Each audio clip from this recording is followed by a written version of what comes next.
We're headed south, way south to Brazil. Sounds fun. It is fun, especially because we're talking about a movie, a really powerful movie, actually, that's generating Oscar buzz. Ooh, the Oscars are always exciting. They are. So we've got this great article from Chipu about Fernanda Torres and her role in Ainda Estou Aqui, or in English, I'm Still Here. And she's been nominated, for an Oscar. Wow, that's amazing. I've heard of Fernanda Torres. She's really talented. Oh, she is. And this film, well, it's not your typical award season movie. It goes way deeper than that. It's about this woman's incredible strength during a really dark time in Brazil's history. So are we talking like way back in history? We're talking about Brazil in the 1970s, actually. Specifically 1971, right smack in the middle of a military dictatorship. Oh, wow. Okay. So yeah, definitely a tense time, a lot of fear and uncertainty. Definitely. Anyone who even thought about disagreeing with the government was putting themselves in danger. I can only imagine. It's hard to even fathom living under that kind of pressure. Exactly. And that's the world this film throws us into. I'm intrigued. So tell me about Fernanda Torres' character. What's her story? Well, she plays Eunice Paiva. Okay. And her husband is kidnapped by the military police. Oh my gosh. And he just vanishes. Oh, how awful. That must have been terrifying for her. It was a reality for so many families during that time, to just have someone disappear and never know what happened. I can't even imagine the pain and not knowing. So what does Eunice do? I mean, how do you even begin to cope with something like that? Well, Eunice refuses to just sit back and accept it. She takes action. She becomes an activist. Wow. She goes from being a mother of 5 to this tireless fighter, trying to uncover the truth about her husband. That's incredibly brave. It is. It's interesting. Her mother, Fernanda Montenegro, was nominated for an Oscar 25 years ago. Oh, wow. Really? I didn't realize that. Yeah, for Central do Brazil. Have you seen that one? I haven't yet, but it's on my list. You should definitely check it out. And get this, Central do Brazil was also directed by Walter Salles. He directed Ainda Estou Aqui, too. So he directed both mother and daughter in these powerful Brazilian films. That's quite a connection. Right. Like, what are the odds? It makes you think about how that shared history, personal and national, might have shaped how this film was made. Yeah, for sure. And to make it even more interesting, this is actually Salles' first film in a decade. So it's a pretty big comeback for him. Wow. A decade is a long time to be away. Did the article say anything about why he chose this story for his return? I'm not sure about the why, but I do know that Selton Mello, he's a big name in Brazil too. He's also in the film. And even Fernanda Montenegro herself, she makes a brief appearance as an older Eunice. Wow, that's a pretty incredible cast. It is. And it sounds like the film really struck a chord with audiences in Brazil. Over 3 million people have seen it. 3 million. That's amazing. Did the article say if it was a box office hit? It doesn't say exactly, but it does mention that it won Best Screenplay at the Venice Film Festival. Oh, wow. So yeah, it definitely made an impact. And that's not just in terms of popularity, but also critical acclaim. That's really impressive. Yeah, to get recognized like that at a major international film festival, that says a lot about the quality of the film. Absolutely. 3 million people. That's incredible. It really makes you think about why this film is resonating so strongly, especially in Brazil. What do you think? Is it the story itself? Or maybe how it connects to what's going on in Brazil today? That's a really good question. And I think it's probably a bit of both. I mean, the film digs into this really dark chapter of Brazil's history, right? Right. A chapter that, let's be honest, still casts a shadow on the country even today. It's true. A lot of families are still searching for answers for loved ones who disappeared during the dictatorship. It's like that wound hasn't fully healed. Exactly. So this theme of seeking truth and justice, it's not just something from the past. It's still very real and very present for a lot of Brazilians. So even though it's a historical drama, it's also reflecting something about the struggles that are still happening now. Exactly. It's like the film is saying, hey, this fight for accountability, it's not over. And I think that's a big part of why it's so powerful.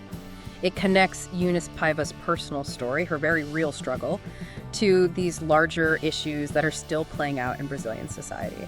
That makes a lot of sense. It makes you wonder, though, right? Like, how will people outside of Brazil connect with this film? People who maybe don't know much about this period of history. That's a good point. I mean, will it resonate the same way? I think it will.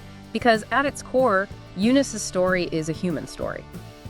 It's about love, about loss, about having the courage to fight for what's right, even when the odds are stacked against you. Those are universal experiences. Everyone can relate to that in some way. Exactly. So even though the film is rooted in this specific context, this message of resilience and the pursuit of truth, it speaks to something much bigger, something that goes beyond borders and cultures. So it's like, even though it's a Brazilian story, it's also a human story that anyone can connect with. Right, and that's what's so cool about art.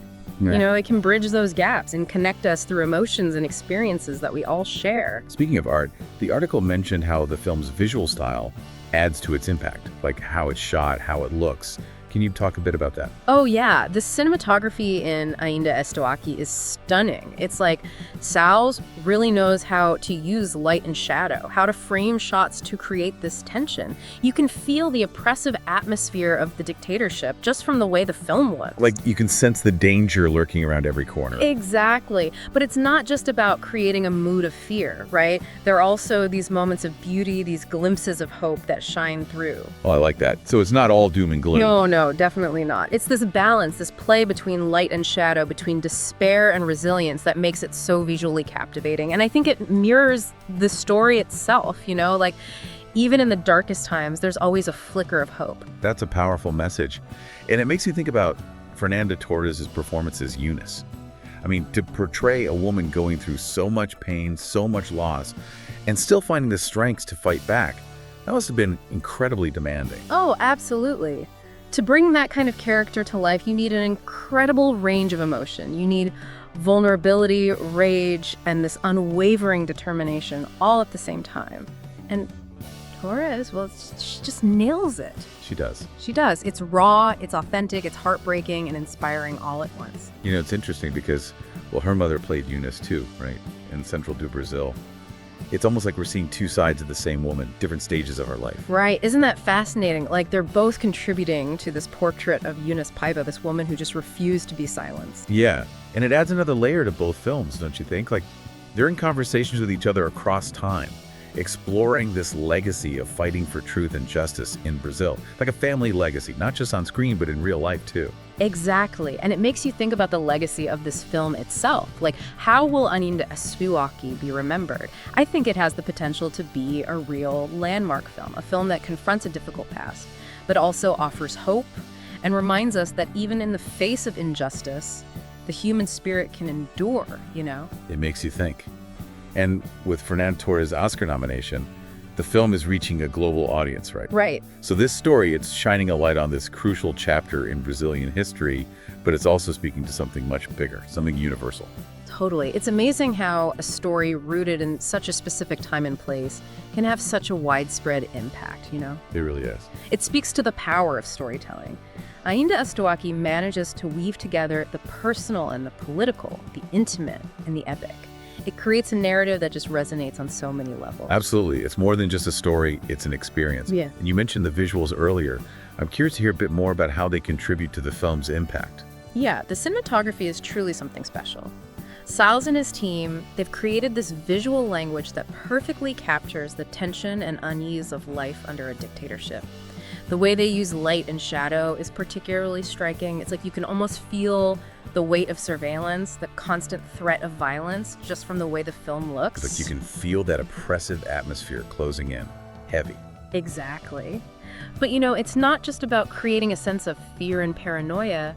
There are also these moments of beauty, these glimpses of hope that kind of shine through the darkness. Oh, I like that. So it's not all, darkness. No, not at all. It's this contrast, this interplay between light and shadow, between despair and resilience that makes it so visually compelling. Right. So it's like, even in the darkest times, there's still beauty to be found. There's still hope. Exactly. And speaking of enduring, I think it's important to consider the legacy of this film. Like, how will Ainda Estou Aqui be remembered, both in Brazil and beyond? It's a film that confronts a difficult past, but it also offers a message of hope and resilience. It reminds us that even in the face of great injustice, the human spirit can endure, and the pursuit of truth can never be truly silenced. Yeah, it's really incredible. It feels like this film has the potential to really get people talking and thinking, not just in Brazil, but all over the world. I agree. It's like Ainda Estou Aqui is saying, hey, this fight for truth and justice, it's not just a Brazilian thing, it's a human thing. It is. These are struggles we see happening everywhere in different ways, Right, exactly. And it makes you think about, like, what can we do about it? Can a film like this actually make a difference? Good question. Yeah. Big question. Yeah. I mean, I think it can. Art has this power to connect with us on an emotional level, to challenge our perspectives, to even inspire us to take action. So it's not just entertainment, it can be a catalyst for change. Exactly. And Aminda Esteokli, it definitely does all of that. It shows us the human side of political oppression, reminds us that injustice has real consequences for real people. It's not just some abstract idea. It makes it personal. And it's interesting too, right? The timing of this film, with Fernanda Torres being nominated for an Oscar, it feels like it's putting these conversations on a global stage. It's a big moment for sure. With the Oscars coming up, who knows how many more people will see this film and be moved by it. I hope a lot of people. And maybe, it'll inspire them to learn more about what happened in Brazil and what's still happening today. Yeah, that would be incredible. As we wrap up here, I keep thinking back to what you said earlier about the film's message of resilience. Like, even with all that darkness, all that loss, Eunice Paiva, she just never gives up. It's remarkable. Her story, it reminds us that no matter how tough things get, the human spirit can endure. That's a powerful message for all of us, no matter what challenges we're facing in our own lives. That's beautifully put. I think it sums up this film perfectly. It's a story about loss, about injustice. It was also a story about hope, about courage, and the power of the human spirit to overcome. Couldn't have said it better myself. And for anyone listening, if you have a chance to see Ainda Esteokli, I highly recommend it. It's a film that will stay with you. Absolutely. And thanks to everyone for joining us today on this deep dive into Ainda Esteokli. It's a film that reminds us how important it is to remember, to never give up hope, and to keep fighting for truth and justice wherever we are in the world.